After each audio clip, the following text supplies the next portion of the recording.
So I have not forgotten that the Green Book is not Courtney Snowden's product, but it's the product of the mayor. But the Green Book is a valuable tool for district businesses, and particularly small businesses, as they plot a course of what contracts am I going to compete this particular year, or what prime am I going to serve as a CBE or an SBE. So we're happy this morning to have with us the originator of the Green Book, none other than our mayor, Mayor Muriel Bowser, who will talk about the Green Book, its goals, and how it will help small businesses. Mayor Bowser. Thank you, darling.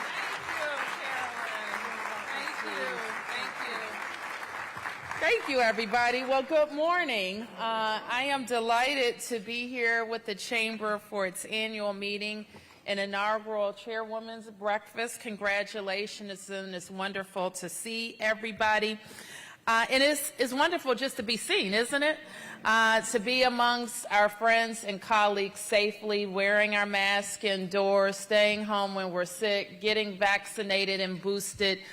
These are the ways that we get back to life. I also want to congratulate the RISE winners. It was delightful to hear two women entrepreneurs talk about how they're invested in the district and invested in hiring DC residents and contributing to our way of life. It is true that the Green Book is my baby. It is true.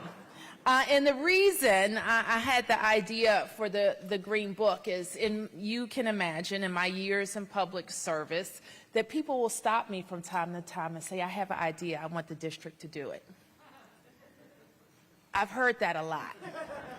And then I ask them a little bit more and I say, what's your idea? And they tell me their idea. And I say, well, that is a great idea. It's just that we're not buying that right now.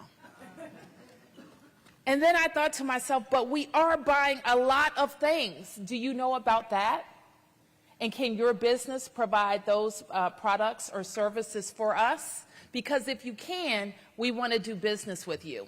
In fact, we will preference our businesses in buying those products or services. So that's how the Green Book started. I asked each of our agencies, and it had been happening before I was mayor, but not intentionally enough, not aggressively enough, to have agencies at the beginning of their planning year to think about all of the programs and services that they needed to buy and put them in the book. And it is true that Deputy Mayor Snowden in the Department of Small and Local Businesses was tasked with the inaugural Green Book.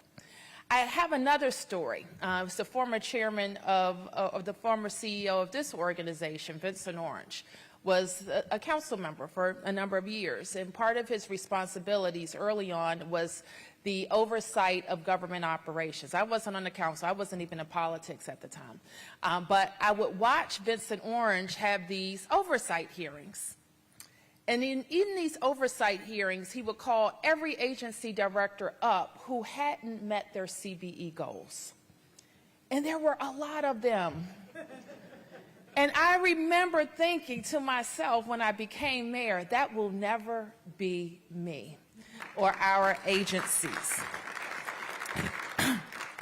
And in this last year, last 2 years, or they're like dog years now, of dealing with this pandemic, we had the added responsibility of buying things really fast that would save people's lives.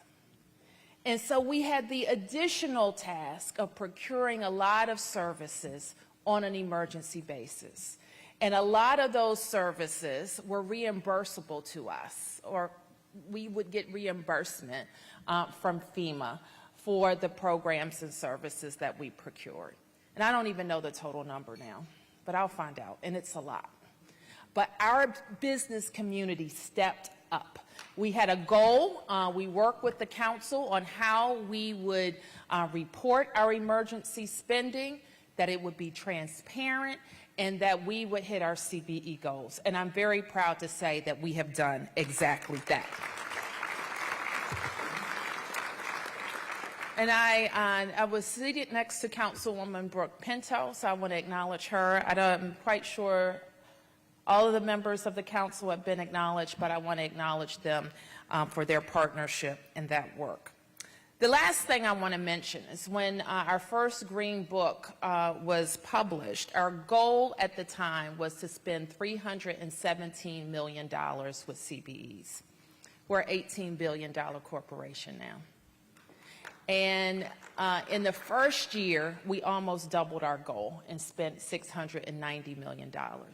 In the years since, we have now spent $1 billion in the last year with our CBEs.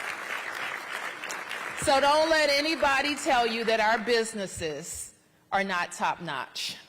Don't let anybody tell you that our businesses should not be preferenced in the District of Columbia. And don't let anybody tell you that we're not going to keep doing it, because that's our job, to circulate D.C. dollars among D.C. businesses, to hire D.C. residents, to pay D.C. taxes. Keep up the good work, D.C. Chamber.